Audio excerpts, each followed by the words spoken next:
Bonjour à tous, nous sommes Irina et Lola, préparatrice physique et préparatrice mentale, et bienvenue sur le podcast Au sommet, l'équilibre de sa performance, votre guide qui vous aide à trouver le chemin de votre épanouissement sportif. Nous aidons les sportifs à trouver ou retrouver l'équilibre de leur performance grâce à la préparation mentale et physique. Notre mission est de vous aider à créer un état d'esprit résilient et une condition physique optimale afin que vous puissiez surmonter les obstacles, atteindre vos objectifs et développer votre plein potentiel. Retrouvez-nous 2 fois par mois pour un épisode en duo et un épisode en solo. Bonjour et bienvenue dans ce 22e épisode du podcast Au sommet. On se retrouve aujourd'hui pour un épisode sur une thématique que j'adore puisque c'est mon domaine de prédilection, on va dire. On va parler du discours interne et de l'impact de nos pensées sur la performance. Pour ceux et celles qui me rejoignent, je suis Lola, préparatrice mentale, et aujourd'hui on va parler du coup de l'impact de ce qui se passe à l'intérieur de soi, au niveau de ses pensées, sur notre performance, notre bien-être. Donc, sans plus attendre, je pense que je peux un petit peu étoffer le sujet du discours interne, des pensées, etc. Le discours interne, c'est comment est-ce que je me parle, les pensées que j'entends, les émotions que je ressens. C'est tout ce qui se passe à l'intérieur de moi et qui va influencer directement en performance. Pourquoi est-ce que je dis que ça influence directement ? Puisqu'en gros, une pensée va déclencher sur une émotion qui déclenche sur une performance. Donc, si j'ai une pensée positive de ce que je vais faire, je vais avoir une émotion qui va être dite positive. Donc, je vais être plus dans la confiance, je vais être prêt ou prête à faire ce que j'ai à faire, et donc ma performance sera beaucoup plus propre. Je vais aller jusqu'au bout de mon geste dans pas mal de littérature. Maintenant, ce qui va être important de prendre en compte, c'est que le cerveau ne fait pas la différence entre ce qui est réel ou ce qui est imaginaire. D'où, du coup, l'importance de la visualisation dans le monde sportif, puisque entre ce que je vais visualiser et ce que je vis réellement, eh bien, c'est à 80-90% similaire, donc c'est quand même important. Donc, c'est-à-dire que si je suis tout le temps en train de me dire que de toute façon je vais me blesser, que en ce moment ça va pas du tout, que je vais jamais réussir ce que j'ai envie, si on s'imagine de la meilleure des manières, encore une fois, donc avec les bonnes méthodes, etc. Mais je crois que ça fait l'objet d'un épisode vraiment précis, la visualisation, si je dis pas de bêtises. Si je visualise vraiment de la bonne manière, eh ben je peux faire croire à mon cerveau que cette réalité est la réalité actuelle. Et donc du coup me projeter dans quelque chose qui se passe bien, où je suis performante, où je suis au mieux de ce que j'ai envie. Et donc ça va alimenter le reste, et donc je vais me sentir beaucoup plus en forme, beaucoup mieux, etc., etc. Ça fait un effet boule de neige positif, pour le coup. Et c'est un peu la même chose sur la notion du temps. En fait, dans cette projection-là, le cerveau n'a pas la distinction du temps, que ce soit passé, présent, futur. Ça, c'est encore quelque chose qu'on verra au fur et à mesure de l'épisode, mais cette notion du temps est très importante pour apprendre à cliner un peu ses pensées.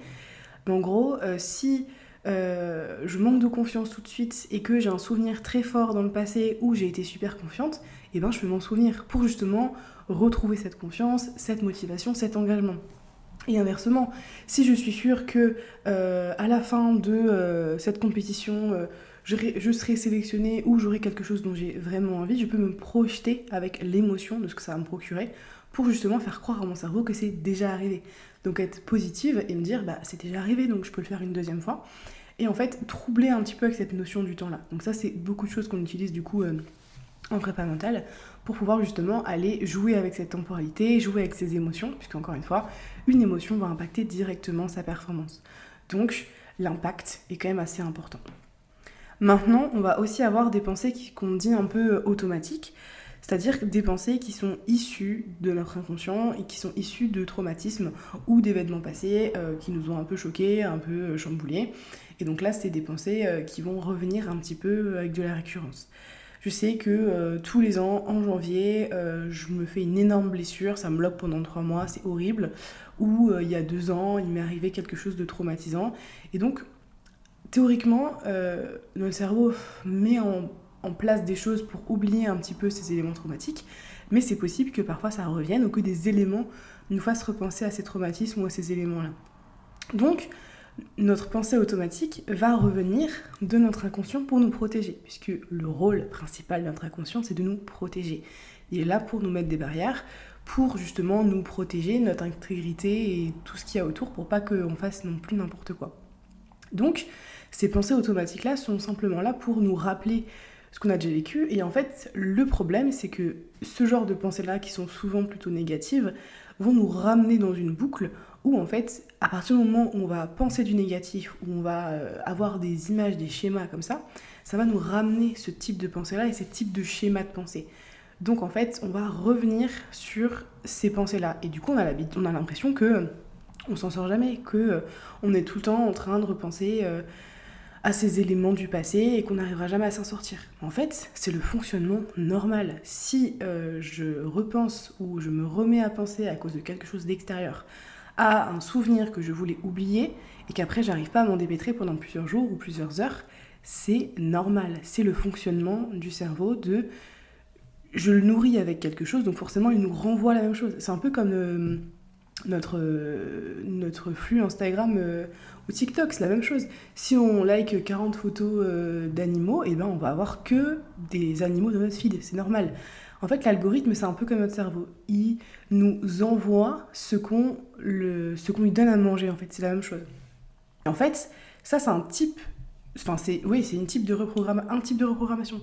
Par exemple, le fait de repenser à ça, ça nous reprogramme à avoir des pensées orientées sur ça. Donc ça, c'est une reprogrammation, pour le coup, qui est négative. Mais dans l'autre sens, du coup, c'est possible d'avoir des reprogrammations positives de nos pensées, où, justement, avec l'habitude, on va se créer de nouvelles pensées. Si tous les jours, j'imagine que je peux atteindre ce que j'ai envie, que je peux être, je sais pas... plus facile à l'entraînement ou je sais pas, réussir à revenir à l'entraînement après une blessure, peu importe. Si dans mes habitudes de pensée c'est quelque chose qui est récurrent et surtout quelque chose tourné avec des émotions où j'y crois, je me sens prêt, etc., bien sûr que ça va arriver, puisqu'en fait ça reprogramme notre cerveau à ce que ça arrive. Si déjà dans notre tête c'est pas un blocage, c'est quelque chose que on fait, quelque chose dans lequel on est à l'aise, et bien ça fonctionne dans la réalité. Puisqu'encore une fois, entre la réalité et ce qu'on imagine, c'est à 80-90% similaire. Et donc, d'où l'importance de la cohérence entre ce que je pense et ce que j'incarne, on va dire. C'est-à-dire que si j'ai vraiment très envie d'être confiant, d'être serein, d'être prêt, mais que dans mes pensées, c'est de toute façon je suis nulle, j'y arriverai jamais, les autres sont forcément meilleurs, et ben forcément il y a une incohérence et c'est ce qui va faire que ça ne fonctionnera pas parce que du coup il y a une trop grosse incohérence. C'est comme si je m'habillais pour faire du vélo de route et que finalement j'allais faire de la moto. Il y a une incohérence parce que j'ai pas assez de protection, parce que l'équipement n'est pas le même et que voilà, il y a beaucoup de choses qui fonctionnent pas. Enfin, c'est la même chose en fait. Si c'est pas cohérent, et ben le cerveau il comprend pas. Donc ça fonctionne pas. Il reste dans ses anciens schémas. Donc pour pouvoir changer ça, la première étape, mais c'est toujours la même, c'est de prendre conscience que justement il y a une incohérence. J'aimerais bien vraiment être confiant, j'aimerais bien changer ça, mais est-ce que mes actions et mes pensées aujourd'hui sont vraiment tournées vers ça ? Est-ce qu'une personne qui a confiance, une personne qui se sent prête, fait ce genre d'action ? Bah je pense pas. Voilà, se poser des questions en lien avec ça. Est-ce que quelqu'un qui veut, je sais pas, être sélectionné sur des championnats, gagner des championnats, est-ce qu'il s'entraîne de cette manière ? Oui, ok, donc là je suis en cohérence. Est-ce qu'il a ce comportement-là à l'entraînement ? Bah peut-être pas. Donc là peut-être qu'il manque de la cohérence et que je pourrais travailler autrement. Prendre conscience, analyser, ça permet justement d'ouvrir une nouvelle boucle et de changer, reprogrammer un peu ses pensées et ses comportements. Donc si je change mes pensées, conscientes dans un premier temps, ça va me servir d'avoir de meilleurs comportements et donc d'alimenter mon inconscient avec autre chose, donc de se reprogrammer. C'est aussi simple que ça. Parce qu'en gros, il y a une boucle aussi qui est assez importante à comprendre, c'est que donc, j'ai une pensée, je suis sûre que je ne pourrai jamais me qualifier pour ces championnats de France. Ok, très bien.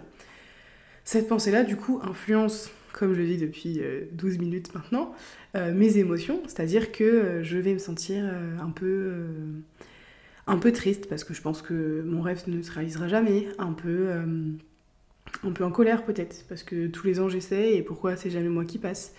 Peut-être que je serai un peu dans la peur de décevoir, la peur du jugement des autres, la peur de perdre, etc. Et donc mon action, encore une fois, va être un peu moins belle, un peu moins propre, et donc du coup je vais tout faire, consciemment ou inconsciemment, pour valider le fait que je ne me qualifie pas. Parce que le cerveau déteste avoir tort. Donc si au plus profond de soi, on est sûr que on ne passera jamais ces qualifications, et ben vous pouvez être sûr que vous ne les passerez jamais ces qualifications. Et parfois il y a de l'incohérence, parfois ça fonctionne dans l'autre sens. Il y a des gens qui disent aux autres, je suis sûre que je pourrais jamais me qualifier. Au fond d'eux, ils n'ont qu'une envie, c'est faire ça, donc de se qualifier. Donc ici ça peut fonctionner, parce qu'au plus profond, il y a un manque d'incohérence, et du coup ça peut encore fonctionner. Mais si on est sûr au fond de nous-mêmes qu'on est nul, qu'on n'y arrivera jamais, et que ça fonctionnera vraiment pas, et ben ça fonctionnera vraiment pas. Puisqu'on a vraiment besoin de valider une croyance. Et en fait, on rentre dans une boucle de croyance. J'ai une pensée qui découle sur une émotion, et donc mon action est moins belle, et donc ça valide. Et à partir du moment où je valide cette croyance, où je dis que j'avais raison, pourquoi est-ce que je pensais que ça pouvait se passer autrement, là, ça devient une croyance qui va nous limiter ou nous aider, en fonction du contexte et de comment c'est tourné. Mais souvent, c'est plus limitant quand même, ce genre de croyance. Et donc, là, ça devient une croyance qu'on va devoir déconstruire après, puisque ça devient quelque chose qui nous bloque en fait. Je sais que tous les ans, j'arriverai jamais à me qualifier. Et donc, comment est-ce que je déconstruis ça ? Encore une fois, c'est prendre conscience. Je prends conscience de ce qui se passe, je prends conscience de mes peurs derrière mes émotions, je prends conscience de est-ce que j'ai des choses pour contrecarrer ça ? Comment est-ce que je peux aller chercher des contre-arguments, des contre-exemples pour me prouver dans le passé que j'ai déjà réussi, pour troubler un petit peu avec le temps. Et surtout, je mets en place des actions. Qu'est-ce que je peux faire maintenant pour me rapprocher de mon objectif ?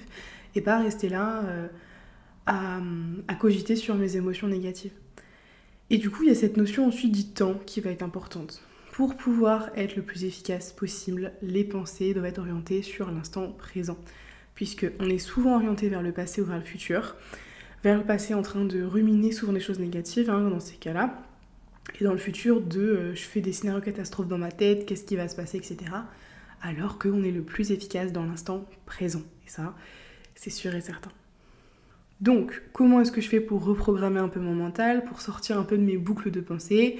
Qu'est-ce que je peux faire ? Alors, déjà, en fait, je vais reprendre un peu tout ce que je viens de vous dire, mais sans m'éparpiller, c'est la première étape, c'est vraiment d'être dans l'instant présent. Encore une fois, dès qu'on est dans l'instant présent, on est vraiment focalisé sur ce qui se passe dans le ici et maintenant. Il n'y a pas de projection vers le futur, de je me rappelle du passé, etc. Le meilleur moment pour agir, c'est l'instant présent. Donc si je suis focalisée spécifiquement sur l'instant présent, c'est beaucoup plus simple quand même pour pouvoir vraiment être efficace. Et donc pour travailler ça, la méditation, c'est quand même un très bon point. Je me concentre sur un objet fixe et je reste attentive ou attentif à cet objet, et tant que je sors pas de cet axe de concentration en gros, j'y reste. Et si je sors de ma concentration, je fais l'effort de revenir sur cet objet de concentration. Donc ça peut être ma respiration, la flamme d'une bougie, un son particulier, une image fixe ou régulière devant soi. Et à partir du moment où je me concentre sur autre chose, je fais l'effort de revenir sur cette concentration-là, sur cet axe de concentration. Ce qui va m'aider dans la vie de tous les jours à être beaucoup plus attentif à l'instant présent, au ici et maintenant, parce que, encore une fois, ce qui se passe dans l'instant présent, c'est ce qui est en fait. Donc c'est le plus efficace, c'est là où on doit être en fait. Ensuite, mettre en place des actions. Quand j'ai compris et pris conscience de mes boucles, que je suis pas forcément en cohérence avec ce que j'ai envie et ce que je suis aujourd'hui, ou du moins ce que j'incarne, qu'est-ce que je peux mettre en place comme action ? Sur quoi est-ce que je peux me focaliser pour pouvoir avancer vers mon objectif ? Et le but, en fait, c'est de poser ça, de planifier un peu dans le temps pour voir l'évolution dans le temps. Je sais que ça fait 2 semaines que je travaille sur ça, donc j'ai vu l'évolution. Je sais que je peux être un peu plus confiante sur cette capacité-là. Donc du coup, je suis mieux, déjà. J'avance, et en fait, je reste pas dans mes boucles négatives, je reste pas dans l'inaction, et je stagne pas à rester là où je suis, mais j'avance petit à petit. J'avance. Et ça, c'est quand même plus intéressant d'avoir ce genre de réflexion et ce genre d'action tournée vers ce qu'on a envie que de rester à rien faire et à être tétanisé. Enfin, la dernière étape, c'est de comprendre que si j'ai une intention claire et une émotion qui est élevée, forte, ça va forcément m'aider à manifester ce que j'ai envie, à réaliser ma performance. Donc si j'ai l'intention de faire ma compétition en étant sereine, en étant confiant, en étant efficace, en étant plus rapide, peu importe, et que mon émotion derrière est tournée sur quelque chose aussi de plutôt positif. Donc j'ai une émotion de joie, parce que je prends un max de plaisir. J'ai eu une émotion un sentiment de concentration, je suis fixée, etc. Ça va forcément bien se manifester derrière. Je vais être beaucoup plus performante parce que mes émotions et mes pensées, encore une fois, sont tournées vers ce que j'ai envie. Donc là, forcément, la réalisation de ma performance sera beaucoup plus intéressante et beaucoup mieux centrée. Donc en fait, c'est un peu la réalisation des 2 étapes précédentes où je reste dans l'instant présent et où j'apprends justement à recréer de nouvelles boucles pour pouvoir être beaucoup plus efficace. Donc, en gros, ici, c'était un petit épisode assez synthétique sur un petit peu ma manière de fonctionner au quotidien sur mes thématiques un peu centrales, on va dire. Et en fait, c'est pour ouvrir aussi sur le fait que travailler son mental, c'est pas juste travailler son stress, travailler sur la préparation de sa compétition, parce que oui, c'est important, oui, c'est essentiel. Mais en fait, quand on va dans le détail, souvent ce qui peut venir un peu bloquer, en lien avec cette confiance, avec cette estime, avec la motivation, c'est très souvent le discours interne. C'est comment est-ce que je me parle, ce que je me dis à l'intérieur, comment est-ce que ça influence le reste. Et du coup, c'est quand même important d'aller écouter ses pensées, observer ses pensées. Alors c'est un travail qui peut être long, c'est un travail qui peut être difficile, mais écouter ce qui se passe, comment est-ce que je pense, comment est-ce que je réfléchis, et peut-être qu'on peut même demander à son entourage, est-ce que quand je te parle, je suis positive, est-ce que je tourne mes phrases dans le bon sens? Parce qu'encore une fois, il y a du faux positif. Par exemple, je ne dois pas tomber, je ne dois pas perdre, c'est pas forcément positif, parce qu'il y a cette notion de tomber, cette notion de perdre, en plus il y a la négation, et le cerveau il a du mal avec la négation, il comprend pas, donc c'est pas positif comment mes phrases sont tournées. Et donc, dans le quotidien, on parle beaucoup avec des pensées un peu, des phrases automatiques où on se rend pas forcément compte de ce qu'on dit, mais apprendre à reformuler, à analyser, est-ce que je suis positive, est-ce que je suis négative, est-ce que c'est neutre, parce que parfois ça peut être neutre, comment est-ce que je parle au quotidien et comment est-ce que ça peut m'aider, ou pas du coup, à incarner ce que j'ai envie. Et en fait ça c'est un bon travail qui dure dans le temps, parce que c'est pas analyser juste un jour qui va changer quelque chose, c'est plus analyser dans le temps, faire l'effort de comprendre, d'analyser, de reprogrammer pour justement pouvoir être plus efficace derrière et apprendre à reprogrammer un petit peu tout ça. Voilà, si vous avez des questions, n'hésitez pas, je reste disponible sur mon Instagram lola.préparation mentale, ou alors directement en commentaire de cette vidéo pour ceux qui me regardent et de ce podcast pour ceux qui m'écoutent. Et voilà, je pense que j'ai fait un petit peu le tour pour aujourd'hui. On se retrouve dans 2 semaines, donc très rapidement pour normalement un épisode en duo. Mais pas sûr, à confirmer, ce sera la surprise en fonction des disponibilités de Irina, puisque c'est une femme d'affaires très occupée. Donc voilà, on se retrouve bientôt dans tous les cas, que ce soit en duo ou en solo. Au plaisir d'échanger avec vous et je vous souhaite une belle journée. À bientôt.